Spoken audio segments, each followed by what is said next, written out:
When you think of the move or transition from 2D to 3D, you may feel you have to choose between the two, leaving the comfort of what you know and how you've been working for years for a new and unfamiliar system.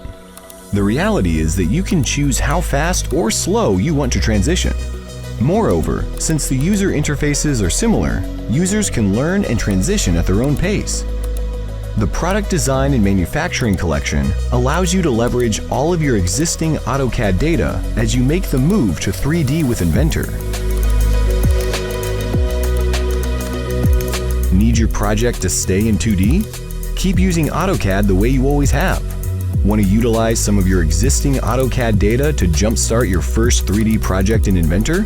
AutoCAD and Inventor have an associative link that allows you to share data between the two of them.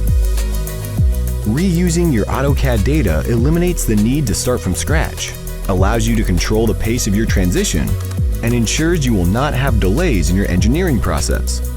Regardless of how you transition, most organizations still need a real DWG file for the final deliverable.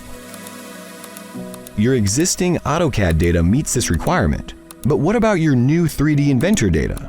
Your Inventor models can be documented in a real DWG format that can be edited and updated in both Inventor and AutoCAD. When you choose the Product Design and Manufacturing collection, you don't have to choose 2D or 3D because you have both when you need them and where you need them.